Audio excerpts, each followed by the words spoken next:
The International Day of Persons with Disabilities is a chance to celebrate the empowerment and achievements of this social group. I myself am visually impaired. I'm legally blind, and now I am president of a company that just happens to provide assistive technology. At the United Nations this week, world leaders gathered with civil society and disability advocates to discuss the road ahead.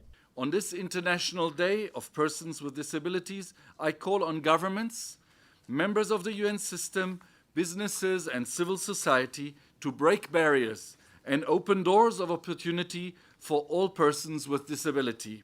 Inspired by the progress made since the 2006 Convention on the Rights of Persons with Disabilities, a special session was held to give a platform to the world's top disability advocates. The discussions focused on how the international community must move from talk to concrete action. We are all largely agreed on what we believe must happen. What is important now is how we get there. There were many fine words spoken here in September, and there have been many more this morning. But words are simply not enough. We must also act. But now the time has come to tackle these issues and actually do something about them instead of just talking about them.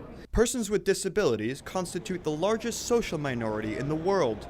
Over 1 billion people are impaired in some form and consequently face increased challenges in human development. But after years of being marginalized in development policy, advocates are working hard to ensure their demands for equality and inclusivity are heard in the post-2015 agenda. In the post-2015 development agenda, it is important to make sure you have disability inclusive targets.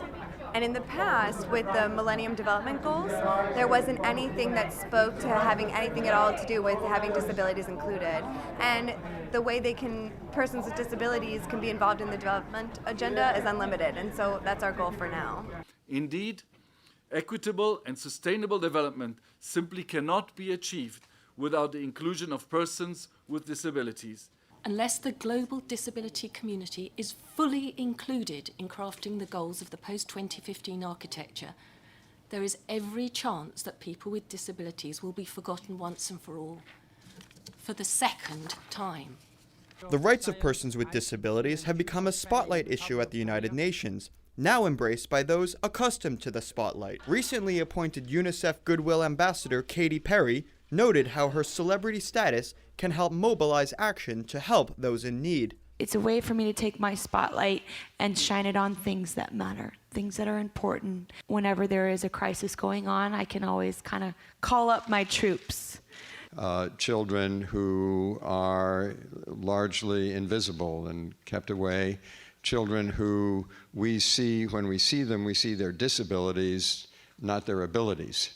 Those kids, all kids, do have choices. They can be rocking the boat, and I've seen it in so many kids with disabilities who, once we include them, contributing so much to their societies. And I look forward to seeing the results of so many children being inspired, not just by your music, but by you.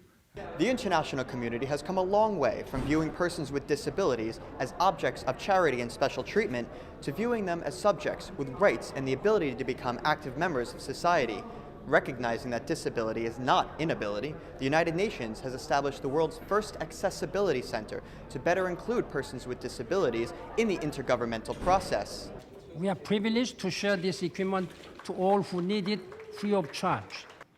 All we ask in return is your involvement, your ideas, and your initiative. The big dream is, of course, to harness the enormous intellectual power that exists out there in disabled people who are unable to participate in the UN work simply because we have not given them the tools to participate. But now, for the first time, we are giving them tools and technologies to participate. And the United Nations sees it as a human rights issue, which it truly is, to provide equal access.